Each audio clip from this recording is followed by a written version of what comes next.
Attention, un piéton. Oh, accident. Mais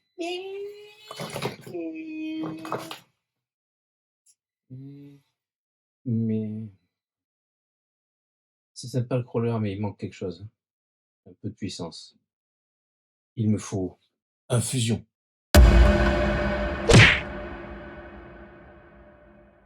Tu as acheté ton crawler, tu l'as poncé dans tous les sens, et maintenant tu cherches l'étape en dessus, le petit qu'il te manque, de la puissance, de la progressivité, de l'autonomie, bref, du brushless. Tu te poses la question de mettre un combo fusion. Si tu ne sais pas ce que c'est le fusion, c'est un combo brushless pour crawler dont le variateur est intégré dans le carter moteur. C'est donc en 2 en 1, tu n'as plus qu'un seul bloc. Fabriqué par Hobbywing, il est aussi rebadgé par Connect et Spectrum. Ce sont des combos programmables et surtout ce qu'ils apportent, c'est une souplesse et une autonomie bien supérieure à celle d'un combo brochette. Parmi les moins chers, tu as le Connect en 1200 ou 1800 kV qui est limité à 4 réglages. Un petit peu en dessus, le Fusion SE de Hobbywing en 1200 et 1800 kV. Et enfin, le Fusion Pro en 2300 kV. Et je te propose, sans perdre de temps, de comparer le Fusion SE et le Fusion Pro.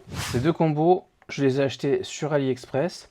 Donc il est possible qu'il y ait des différences de packaging avec ce que l'on peut avoir en Europe. Première chose visible de l'extérieur, le Fusion SE qui est un combo brushless pour crawler 2 en 1, 40 A, 1800 kV pour le mien, il existe un modèle 1200 kV. Le Fusion Pro, c'est un 60 A, 2300 kV. Déjà, première chose, la carte de programmation n'est pas vendue. Le Fusion SE est livré avec une prise XT90, un petit double face pour coller l'interrupteur et un petit capuchon pour protéger la prise de programmation et un Rislan. Et le manuel qui était resté dans la boîte. Le Fusion SE.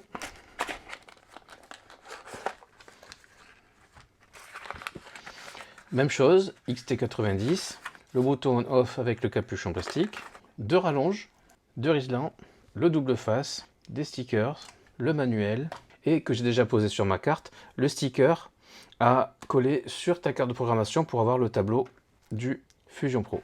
Les deux moteurs sont des 3658. Le carter du Fusion SE est lisse, alors que celui du Fusion Pro a des petites ailettes. Tu remarqueras que j'ai déjà monté le Fusion SE sur une de mes machines. Au niveau du manuel, ils sont extrêmement similaires. Le Fusion SE est donc annoncé pour un courant continu de 40 A contre 60 A pour le Fusion Pro avec un pic à 200 A. Les deux sont recommandés pour un usage crawler. Les deux prennent 3S LiPo et 6 à 9 cellules NiMH. Les deux modèles possèdent un bec ajustable à 6 volts et 7 volts 4 avec un courant continu de 4 A pour le SE et de 6 A pour le Fusion Pro. Le Fusion SE existe en 1800 et 1200 kV, le Fusion Pro en 2300 kV uniquement. Les dimensions 36 mm par 58,1 pour le SE, 37 mm par 58 pour le Pro. Ce sont des moteurs 4 pôles. Ce sont des produits Hobbywing, donc ils se calibrent comme tous les autres Hobbywing, les Quick Run, les Max. J'ai fait une vidéo à ce sujet, je te la mets en haut de la vidéo. Dès la première ligne du tableau, tu vois une différence entre le Fusion SE et le Fusion Pro. Le Fusion Pro permet de débrayer le frein, c'est-à-dire que tu peux avoir un mode roue libre, ce qui n'est pas possible sur le Fusion SE, qui lui n'a que juste une fonction marche avant, arrière, frein automatique. Réglage d'hypo, réglage du cutoff, protection thermique, sens de rotation du moteur, bec par défaut à 6 volts des deux côtés, drag brake force, la puissance du drag brake rate, le taux à partir duquel il se déclenche. Là je remarque qu'ils ne sont pas au même niveau. Drag brake force, il est d'origine à 5 sur le Pro au lieu de 4 sur le SE, tandis que le rate est à 5 des deux côtés. Et enfin, max reverse force, donc la puissance de la marche arrière, qui est le dernier réglage disponible sur le Fusion SE, tandis que sur le Fusion Pro, on peut régler RPM decrease rate. Alors ça, je sais pas trop ce que c'est. J'ai une petite idée, mais je saurais pas l'expliquer. On peut régler le punch et on peut régler la plage de neutre. Ça, c'est intéressant parce que si tu as une radio qui manque de précision autour du neutre, qui peut te générer des à-coups lorsque tu accélères ou lorsque tu recules, tu peux augmenter la plage de neutre du vario, c'est-à-dire une plus grande tolérance, ce qui fait que ça corrigera le problème de ta radio. C'est exactement ce que j'ai moi avec la radio Timasso. Lorsque tu enclenches la marche arrière, une première fois, il se passe rien. Une deuxième fois, à fond. Et j'ai corrigé ceci avec le réglant de la plage de neutre. J'ai maintenant une marche arrière qui est nickel. Je vais commencer par faire le neutre puisque c'est une nouvelle radio pour ce Vario. En appuyant sur marche arrêt.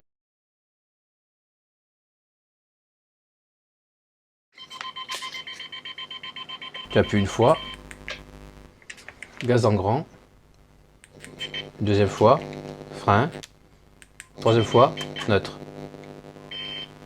Un bip, il est calibré. Je vais bouger le trim des gaz de ma radio, petit à petit.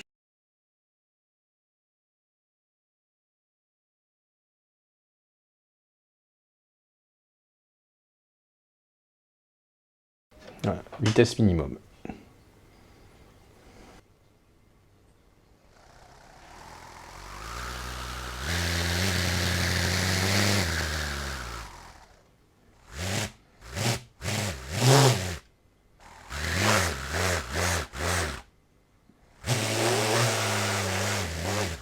Place au Fusion Pro maintenant. Pareil, je fais le neutre.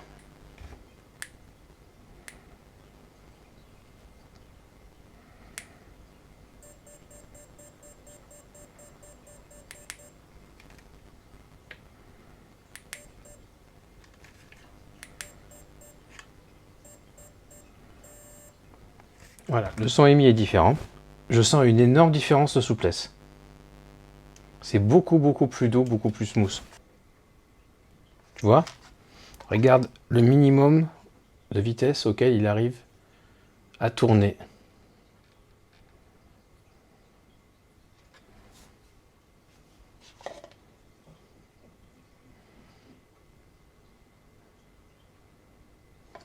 Et c'est ça la différence entre le Pro et le SE. Tu as plus d'allonge parce que tu as plus de kV, mais avec son ampérage supérieur, il te permet d'avoir non seulement des vitesses plus basses, mais aussi une plus grande progressivité. Et c'est quelque chose qui se sent. Là, j'ai la main posée dessus et tu sens que tout est plus fluide. Il y a vraiment moins de saccades lorsque tu mets du tout petit gaz. C'est extrêmement agréable.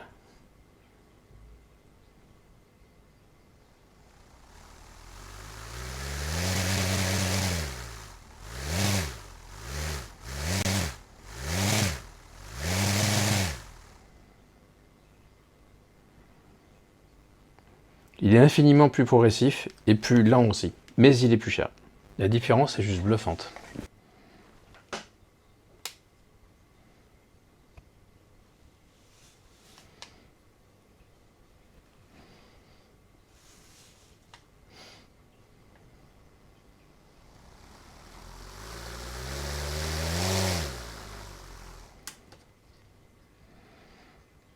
Et je te remets un petit coup de SE.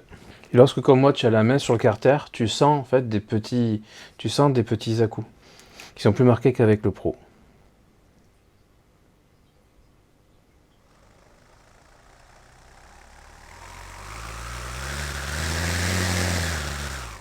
J'espère que je suis arrivé à te montrer les différences. Maintenant, comment faire son choix? Si tu es un débutant ou quelqu'un qui fait du crawler de manière non compétitive, on va dire, et que tu veux pas mettre un budget fou non plus dans ton crawler ou dans ton combo, le SE est un super choix. Je te déconseille le 1200 kV si tu veux faire de la balade, de la rando, parce que tu vas manquer d'allonge et tu seras peut-être même plus lent que ton combo d'origine, alors que celui-ci, tu as vu, il a une douceur et une progressivité à bas régime qui est déjà excellente. Donc pour moi, le 1200 kV, c'est pour la grimpette uniquement, et aussi si il te manque les 10 € d'écart qu'il y a en général sur AliExpress entre le 1200 et les 1800. Mais pour moi, les 10 € d'écart valent qu'on les mette parce que tu perds trop en polyvalence. Et même si tu fais pas de rando, tu le vois dans mes vidéos de crawler, des fois tu as besoin de mettre de l'élan, de mettre un coup de speed pour pouvoir passer un obstacle.